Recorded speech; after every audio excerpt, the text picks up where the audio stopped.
Just before the world closed down with COVID-19, 40 leaders gathered together to explore the challenges with implementing the 4-day workweek.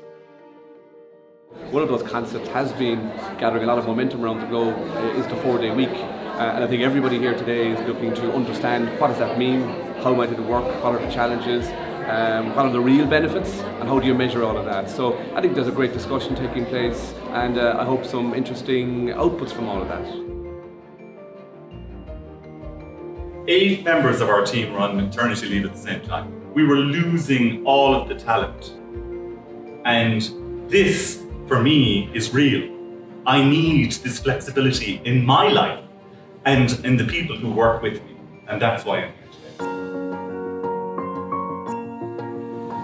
It's the train coming down the track. Whether we like it or not, that we have to get a rebalancing of the way we work. The challenge is the only people who can deliver this is you and your teams. If you address it and ask the question, you will find a solution. On average, companies that do this see their productivity improve by 30 to 40%. So what's the worst that can happen?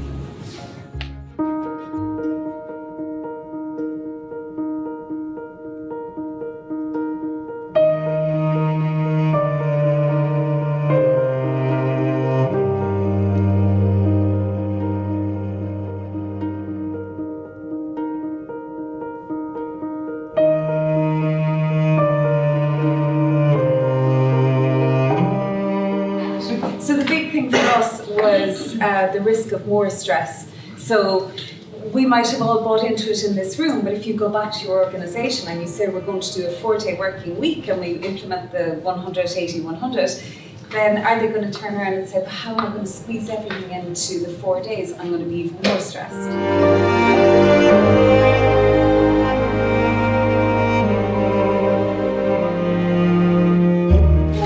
The first one we came up with was the idea that, I don't know how your organisations work, but we think we're a special organisation. So our company is different from everybody else. So this might work for Microsoft, or it might work for Dell, or it might work for Unilever, but it couldn't work for like the city council or our company of 200 people. So like there's this kind of psychological thing that we're all a bit too special to do this.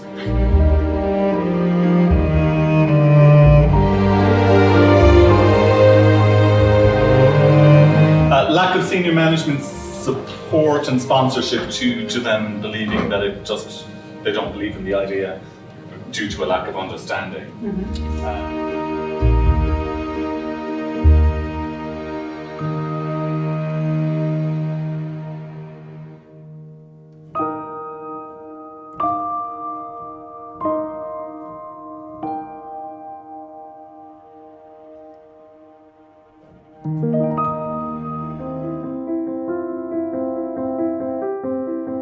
The top 5 critical issues the leaders identified for the 4-day workweek included: how do we know it works?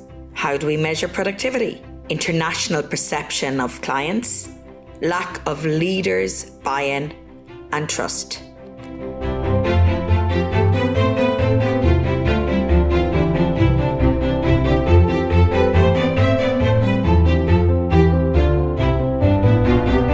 So measure and pay by quality output.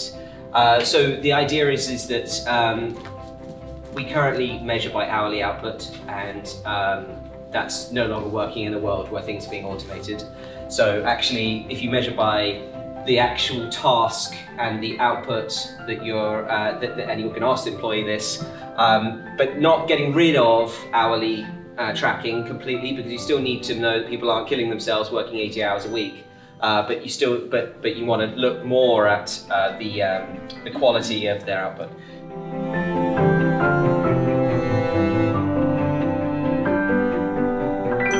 So experiment and pilot then to learn what needs measuring. So to try it on a small scale. So small, safe to fail experiments rather than some big, as we know, 75% of change initiatives fail. So by going small scale, hopefully we have the butterfly effect.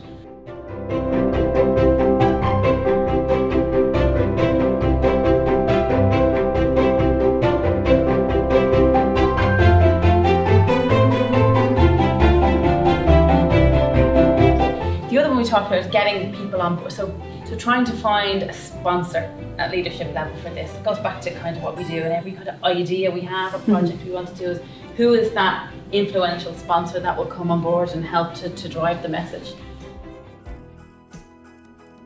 The overall top 5 solutions for a 4-day work week to be implemented included: conduct a pilot, change the language to increase productivity, ask the team to create solutions, develop management training, and finally, identify and mitigate fears and risks.